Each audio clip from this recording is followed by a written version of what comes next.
We need to hurry. The Secretariat comet will be flying overhead soon. And that's when the magical surge happens? Yes, the comet passing through the Horsehead Nebula is the most intense series of celestial events in centuries, millennia. The magic disruption is going to be felt across Equestria. Oh, hey. I'm just reading the latest issue of My Little Pony to my girls here. Hope you don't mind. We're just going to finish this one panel.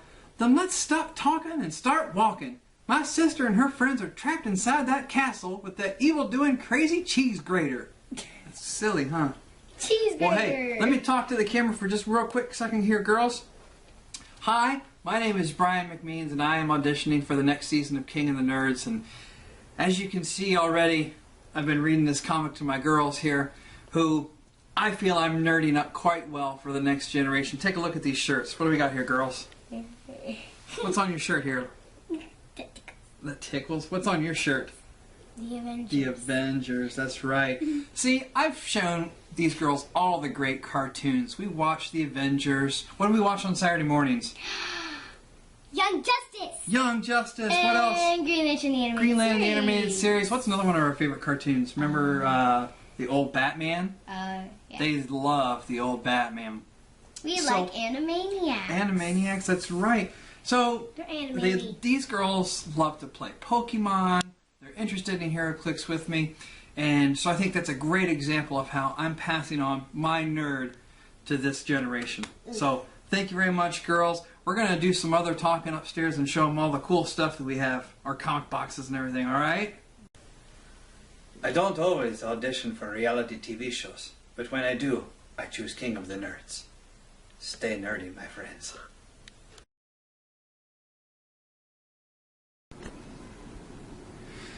Okay, so here we are in what I call the Nerd Cave, and this is a room that I had designed and built for both my wife and I.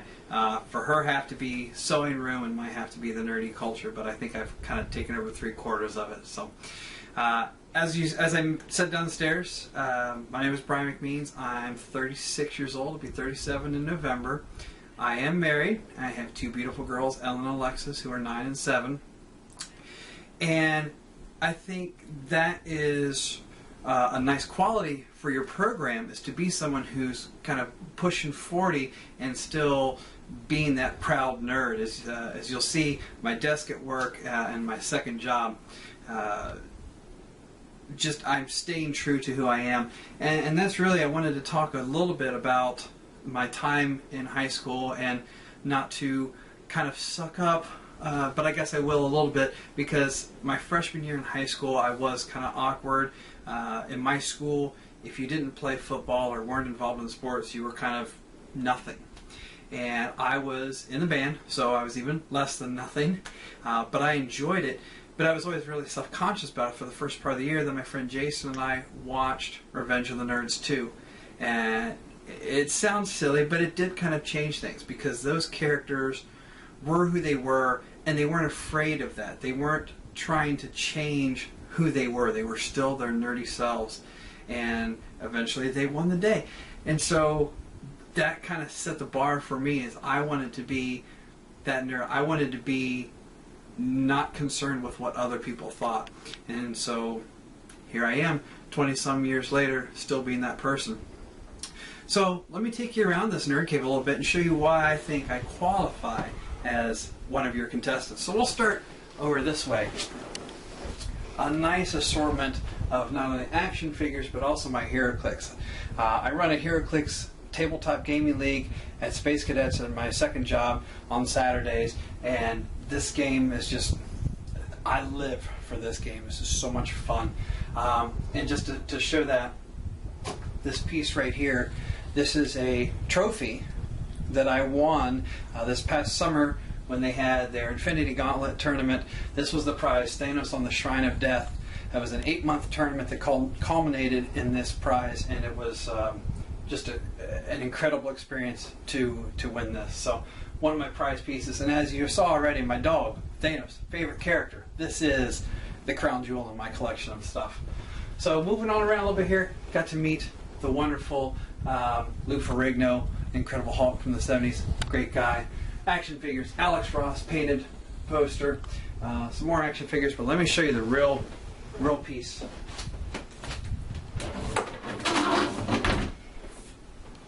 This is not only my collection, these are my girls' collection too. These are all filled with comics. This is the girls' box here. And this cabinet, this was specifically built by me and my father strictly for these long boxes of comics. So, craftiness, handymanness, for something nerdy. I love it. More HeroClix up top here. I've got more HeroClix here. Magic the Gathering, Marvel Versus. If it's any kind of game, I'm about trying it.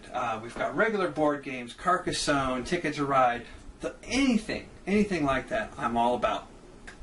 Go ahead and pause that for a second.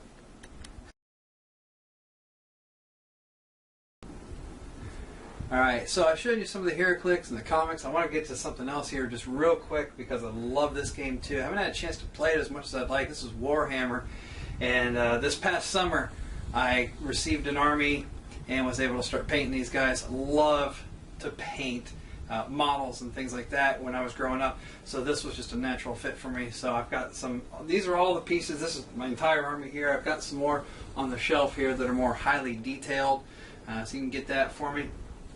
And so yeah, again, you know, like I said, anything like this, anything in the nerd culture, I'm all about. So I'm going to swing over here real quick. I got to show you this. My darling wife made this costume for me a couple years ago.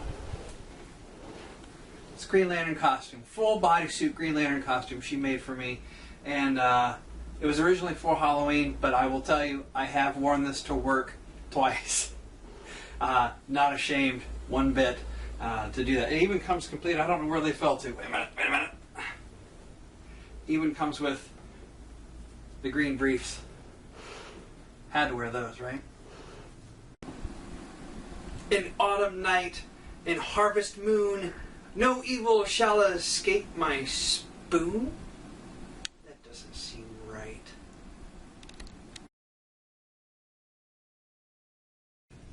So hey, here we are at work. I work as a database manager for Benchmark Hospitality, and all that really means is I'm writing SQL queries all day. I do some reporting, business intelligence type stuff. In general, help desk support for everybody else on the team and our entire portfolio of properties. But that's not really why I brought you here today. Today I want to show you that I don't just keep my nerddom at home. I let my geek flag fly everywhere. So let me show you around my cube a little bit. Starting, check out the wall here. I've got some nice comic book art posters here. Some figures that some friends have given me. Got some of my HeroClix up here. We talked about the HeroClix at home. Got some up here. Come on into the cube a little bit. You'll see I brought in a wide array of toys here from home. Of course, my favorite character, Thanos, you've already met at home. And some classic He-Man, Skeletor, Legos, cars, models, Captain America. And then back here in my corner, some of the comics that I thought were just so cool that I had to bring in and keep on display.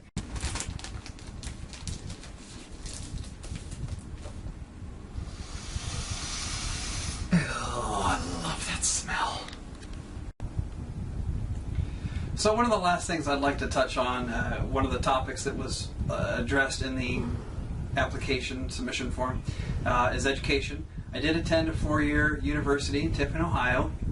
Graduated in 1999, summa cum laude, and while I was there, I won my senior year, I won the Outstanding Information Systems Student Award. So that's a nice achievement. So one of the other subjects was debate. What would be a subject that I would be good to debate in? Well, I think it's pretty obvious by this point. I'm a giant comic book fan, and I feel that I would be a good representation for the comic book world in a debate. And finally, the last question, the biggest one, is why do I feel I should be king of the nerds? I would just say, ever since I found out about this show, it has consumed my thoughts. I knew once I saw the advertisements, of course, there was no way I could get on for that season, but I thought, oh, I have to be looking out for when they do the audition tapes for the second season, because I must do this. When the season finale aired, and they said, we're ready to accept candidates for the 2014 season, it's all I've thought about. It has literally kept me up at night. I'm thinking, what am I going to say in my video? How am I going to present it? So I'm very passionate about it. But that really doesn't answer the why. The why, I think, is because it just solidifies the fact that someone my age and in my stage of life, married, 2 kids, the house, the dog, the cat, this lifestyle, you can still be a giant nerd and still have everything that society tells you that you should have, the wife and the 2.5 kids. And so I think I exemplify that. I don't know too many others like me. I'm sure they're out there, but I don't know them. And so I think I'm that rare example of someone who's getting to the midpoint in their life, but still not afraid to be who they were and who they are. And that is why I feel I should be king of the nerds.